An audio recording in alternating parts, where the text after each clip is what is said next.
O avião começa a balançar.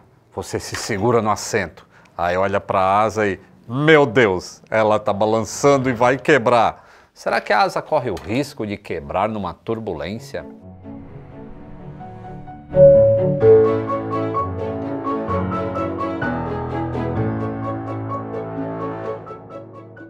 Saudações aeronáuticas, tudo bem com vocês? Tudo bem. Que muita gente tem medo de turbulência, você já sabe.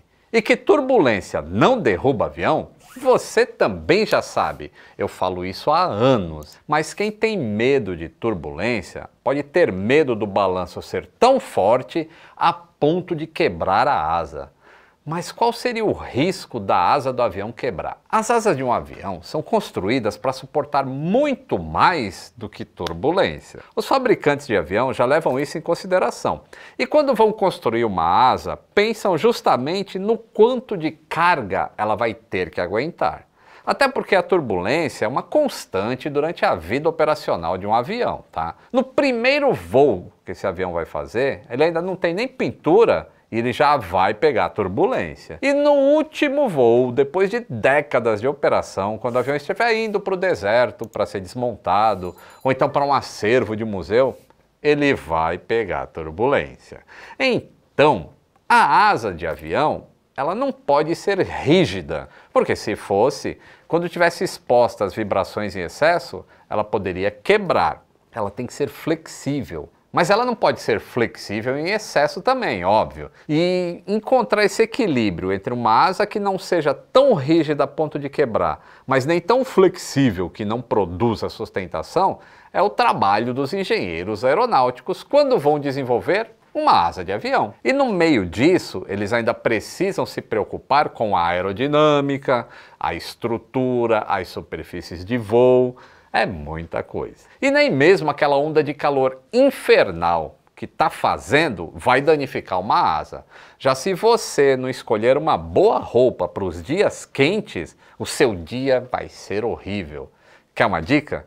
As peças da Insider têm tecnologia que evapora rápido o suor sem deixar cheiros no tecido e ainda facilitam a troca de calor com o ambiente, não te deixando com aquela sensação de que tá muito abafado, entendeu? A linha de cuecas, calcinhas e meias garantem o seu corpo seco e confortável e com tecnologia anti-odor também. Mas atenção, não vá no site da Insider direto, tá? Você clica no meu link que está aqui na descrição que você vai ganhar um descontão de 12% usando o cupom LITO12.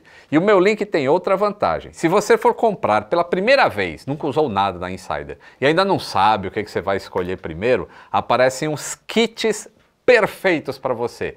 Então, ó, clica no meu link que está aí na descrição do vídeo ou nesse QR Code que está aparecendo por aqui. Obrigado, Insider. Vamos lá. Como tudo na aviação é feito pensando que é melhor ter e não precisar do que o contrário, as asas não fogem à regra. Por isso, toda vez que um avião é certificado, um dos principais testes é verificar a resistência da asa. Os caras vão levantando ela para cima até praticamente dobrar, até o ponto de estresse, onde ela quebra. E aí existe um ponto específico de carga que ela pode quebrar. Se ela quebrar antes desse ponto, que é 1,50, ela precisa ser reprojetada para aguentar o teste e a rotina de operação. 1,50 significa que a asa é 50% mais forte do que ela precisa ser. Olha que legal. E como uma asa de avião é construída para suportar tudo isso? Como que ela é feita? Bom, para isso tem dois elementos essenciais: as longarinas e as nervuras da asa. As longarinas são uma espécie de viga, que elas são colocadas na parte da frente e na parte de trás da asa, e são essenciais para que a asa não se torça e quebre. Sendo assim, são elementos estruturais primários da asa. Elas ficam no sentido lateral, na horizontal. Já as nervuras, elas ficam de forma transversal, como se fosse uma espinha de peixe assim, na vertical. E a junção dessas duas partes tem que ser perfeita para que fiquem bem alinhadas e assim garantam a rigidez estrutural. Além disso, a longarina é projetada com redundância de carga, para que se uma parte dela falhar, a outra parte assuma as cargas estruturais sem provocar uma falha catastrófica. Além das asas, é com essa estrutura que os estabilizadores verticais e horizontais também são feitos. E depois desse esqueleto formado, as asas são fechadas pelos painéis superiores e inferiores, que são as partes da asa que a gente vê. E assim está pronta uma asa de avião para ser testada até quebrar. Mas e o resto das coisas que vão na asa? E o combustível? Bom, todas essas coisas são calculadas também durante o projeto. Além de prover a sustentação do avião em voo, também fazem parte da asa superfícies de voo, como flaps, ailerons, speed brakes, cabos de comando, tanque de combustível. Os slats ficam na parte da frente da asa. Eles são usados para aumentar a sustentação em baixa velocidade. Na parte de trás da asa ficam os flaps, que têm a mesma função praticamente. E é a parte que geralmente você vê quando você está sentado ali atrás da asa. Nas pontas das asas tem os ailerons, que comandam o movimento de rolagem do avião para um lado e para o outro. E tem também os speed brakes, que são os freios aerodinâmicos do avião e geralmente são abertos durante a descida e no pouso eles ficam por cima da asa, assim, levantam para melhorar a frenagem do avião. Nem tudo aquilo que levanta na asa é speed brake, alguns são spoilers, mas isso fica para um outro vídeo. Mas quando esses spoilers ou speed brakes se levantam, dá para ver algumas coisas ali dentro da asa. O que tem lá dentro? São cablagens, atuadores, mecanismos para que essas superfícies se abram. É muito legal. E mesmo na parte de dentro, existem algumas cablagens, que em alguns casos seguem para outros mecanismos do avião, tá? Já pelo lado de baixo existem vários painéis de acesso e além disso ali também são colocados os mecanismos para que os flaps se movimentem, que são as famosas canoas do flap. E dentro dessa asa tem selagem com combustível.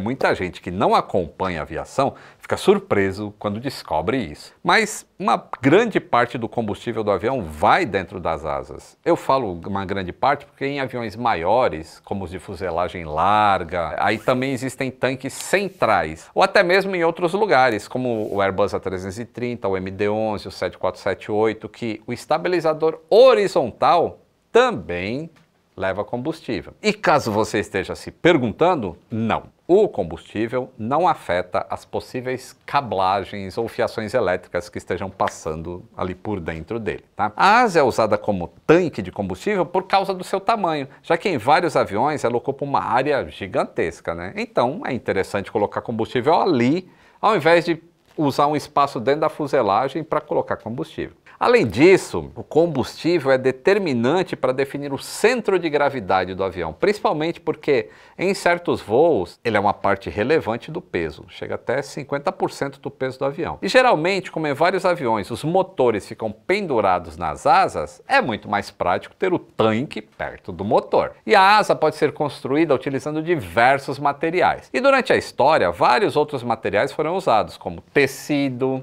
seda para o revestimento, os painéis também de tecido e madeira para as longarinas. Mas os aviões comerciais de grande porte e alguns dos de pequeno porte utilizam mesmo asas com estrutura em alumínio, uma liga de alumínio na verdade, tá? E com a evolução dos materiais, assim como aconteceu com o restante da fuselagem, o compósito, que são fibra de carbono, entre outras coisas, também tende a ser aplicado na fabricação das asas dos futuros aviões. Entre as tantas revoluções que o Boeing 787 trouxe para a fabricação de aeronaves, essa foi uma delas, porque as asas deles são em material compósito. Portanto, elas são mais leves em comparação com as fabricadas em alumínio, são mais resistentes e junto com isso elas também são muito mais flexíveis que a de outros aviões, até mesmo comparando com o Airbus A350, que é da mesma geração, embora não seja um concorrente do 787, tá? E também conta com materiais compostos na construção da asa. Isso faz com que o 787 se destaque por conta das suas asas que ficam muito altas durante o voo.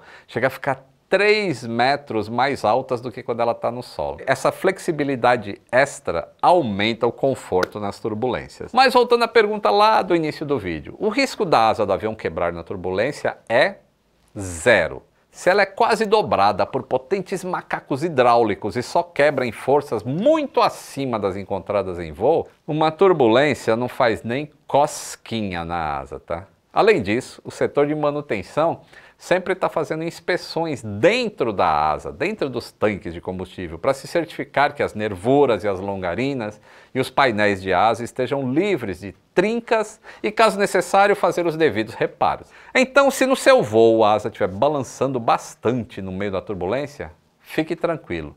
Para o avião, é só mais um dia normal de operações. Curtiu? Então considere apoiar o canal clicando no botão Seja Membro, você ajuda bastante a gente e o seu nome aparece aqui nos créditos, além de outras vantagens como desconto na loja do Aviões e Músicas, acesso a spoilers dos vídeos de domingo e muitas outras coisas. Um grande abraço e até o próximo voo!